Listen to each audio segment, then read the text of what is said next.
There must just be like a kill switch at Fox, which they just keep pressing for every Fantastic Four film. It's like, first one, kill it. Just kill it. Just pound that button, Fox. It's working for you, isn't it?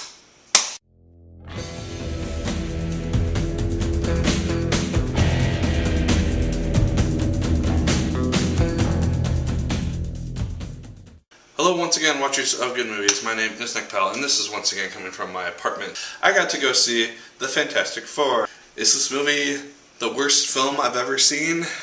No. Does it have some good parts? Yes. Is it worth your time? Not really. Let's talk about it, because this is fun. The movie starts out actually kind of interesting, and I actually enjoyed the first about 30 minutes of the film. We get to see the origins of Reed Richards and Ben Grimm, their friendship, how they got to work together, how Reed Richards ended up building this interdimensional time portal thing that he ends up traveling to another dimension with. We get to see how he intermingles with Sue Storm. And all the actors in this film did good. They did fine with the dialogue that they had, and the dialogue is so bad at times. It's cringeworthy. Usually I don't notice dialogue. Usually it slips by me, and it's like, oh yeah, that's fine. When I actually listen for it, it's so bad sometimes. Just like the dialogue that they're given. The actors do the best that they can with it. These are all perfectly good actors. You got Miles Teller, who did Whiplash. You have Kate Mara, who did House of Cards. You have all these good actors in this film. And it's not a good film. The main part of the first half, though, that I did enjoy was everyone kind of coming together to build this thing. You get to see friendships begin to form between our Fantastic Four trio and Victor Von Doom. He's just this kind of smart guy who started the project and then he left it and comes back to it. You can see this relationship form between all these people, and it works, and I bought it. And once they eventually go to this other dimension, if it had stayed in that other dimension, if this had been just a film with the same type of people, but they just end up going to this new world and they're exploring it and bad things happen to them, that would have made a very interesting movie, because I liked the characters. At the beginning of this film, you got the nerdy guy, you got the girl who's interested in, you got the guy who's jealous, you have the kind of hotshot, and you got the friend sidekick. You have all these people who would work really well with that type of film, like a thriller, horror type of thing. And then they leave, they get their powers, and you'd think this is where it's going to get really interesting, because, oh hey, they have their abilities now, they get to do fights and whatnot. The second half of the film is the most boring part of the whole thing. They're stuck in a military base for the large majority of it.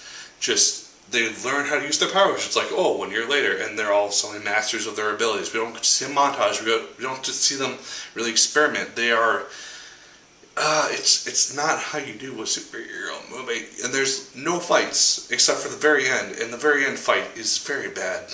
Badly done, badly choreographed, badly just done in general. There were people yawning in the theater during this part, and after the film, I heard people complaining like there was no action in this film, which is correct, because what little action there was, which was actually entertaining, was at the beginning when you have this whole, and you see this in the trailer, when you have this whole interdimensional world just kind of collapsing and people get the powers, Victor Von Doom in danger. Victor Von Doom, though, I actually did kind of enjoy in the second half. He's the only real part that I enjoyed. His appearance was kind of okay, but his abilities were really kind of frightening, because he is super powered. He can just kill people, either cause their heads to explode or just something. He was just wiping people out, just walking down the hallway.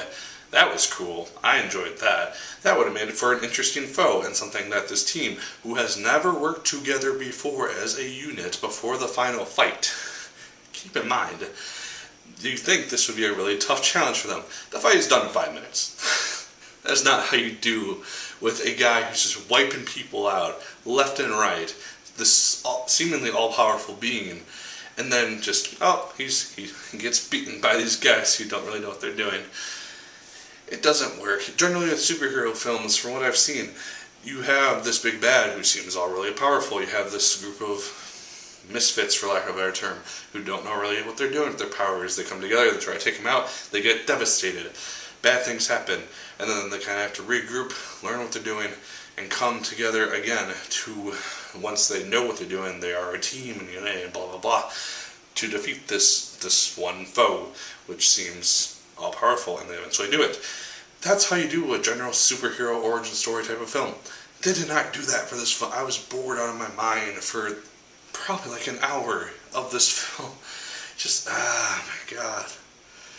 It's not how you do a superhero film. And then I sat through the credits for the film, because like, oh, it's Marvel. They always have a post-credits scene. I think in the original Fantastic Four films that they did like 10 years ago, they had post-credit scenes in that even. It's just showing Doctor Doom or something. But nothing at all. There were people in the theater with me, just sitting there waiting for a scene, something. Even just show Doctor Doom's mask lying in the huge crater, which ends up happening at the end of the film. Just show something. Show us something to get us somewhat excited for the sequel, which is apparently happening already, somehow. I will say that the special effects for the powers, they did look quite neat. I liked how the stretchiness of Reed Richards worked. I like Sue Storm's little bears looked, Ben Grimm looked fine, but a little bit animated. It was a little bit obvious. It didn't look as realistic as I might have liked it to.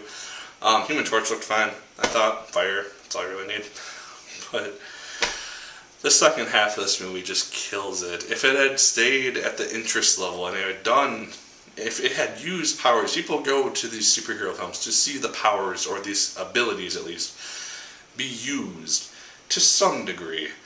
We get literally none of that until the very end, and that's just very poorly put together, and the ending is cheesy as hell too. And I really wanted to like this film. I saw some reviews for it. I don't usually do that even. I watched some reviews for it, just German Johns and Chris Stuckman. I saw them just rip this film apart. I'm like, oh, it can't be that bad. Started out fine. First half hour, I'm like, oh, I might actually like this film a little bit. And then the second half, just, no, not gonna happen. So, yeah, don't go see this unless you are extremely diehard Fantastic Four fan for some reason and you have nothing better to do with your time. Go watch Ant-Man again or something, which will actually entertain you for the whole damn movie. So, those are my thoughts on Fantastic Four.